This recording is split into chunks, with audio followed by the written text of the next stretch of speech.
ናገሩ መጥፎ ካደረጉ እንኳ بالتي هي احسن ባማረው መልስላቸው فاذا الذي بينك وبينه عداوه كانه ولي حميم መጥፎ ተናግረውም አንተ ጥሩ የመለስከለት ሰው ጠላትነቱ ቀርቶ ቅርብ ወዳጅ ይሆናል ብሏል አላህ ተባረከ ወተዓላ። ከቀደምቶች መሃል አንዱ ሱሪውን የጎተተ የተንቀባረረ ሲሄድ ከአንድ ሼህ ጋር የነበሩ ደረሶች ተከታዮች አዩትና የኃይል እርምጃ ሊወስድበት ፈለጉ። ባለነበት ጊዜ ሱሪ እንደቀላል እንደሚጎተተው አልነበረም። እንደቀደምቶች ዘንድ ልብስን መጎተት ለየት ያለ ወንጀል ነበር። ልብሱን የሚጎተተው አይተው እንደ ተራ ቁጥሩ አያልፉም ነው።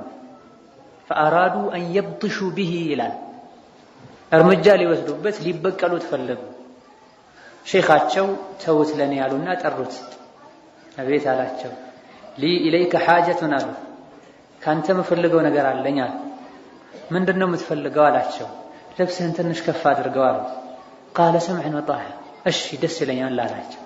ከዛ በኋላ ሰውየው ልብሱን ከፍ አድርገው ሄደ። መለስ አሉና እናንተ ባሰባችሁት መንገድ ቢሆን ይሄን አናገኘውም ነበር፣ ከሱም ጋር ተጣሉ ነበር። በመልካም ንግግር አናገርኩት፣ ልብሱን ከፍ አደረገ። بمعنى كلامه እኛም መጥፎ ተናገረን ያሰብነውም ተሳካ፣ ወንድማችንንም አዳነን ብለዋል። ኢዛ በሁሉም የህይወታችን ዘርፍ ላይ መልካም ልንናገር ይገባናል። ባል ከሚስቱ ጋር፣ ልጅ ከወላጁ ጋር፣ ወላጆች ከልጆቻቸው ጋር፣ ጎረቤት ከጎረቤቱ ጋር፣ አሰሪ ከሰራተኛው ጋር መልካም ልንናገር ይገባናል። ተጠቃሚዎች ነን፣ በምንም መልኩ አንጎዳም። ነሆ ነብዩ ሰለላሁ ዐለይሂ ወሰለም አንድ ሰው በመላሱ በተናገራት አንዲት መጥፎ ቃል ምክንያት ከምስራቅ እስከ ምዕራብ የሚያክል ርቀትን ጀሃነም ላይ እንደሚሽከለከል ነብዩ ተናገረው።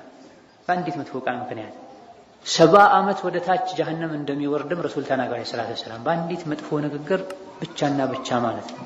ይሄን የተረዱ ሰሐቦች ምላሳቸውን ይዘው هذا الذي أوردني المهالك ሎን ይሄን እኮ ለአደጋ የሚያጋልጠኝ ያሉ ምላሳቸውን ይተሳሰቡት ነው። አንተ ምላስ ሆይ ዝም በል ይሉት ነው፣ ይቆጣጠሩት ነው። በተናገሩት ንግግር አላህ ዘንድ እንደሚጠየቁ ስለሚያውቁ አስቀድመው ምላሳቸውን አደብ ያስተምሩት ነው።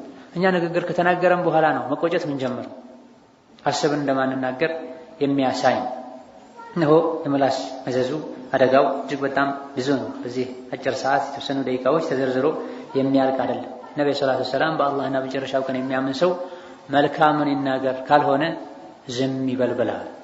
መጥፎን ከመናገር ዝም ማለት የኢማን ምልክት፣ መጥፎን መናገር የኢማን መድከም ምልክት።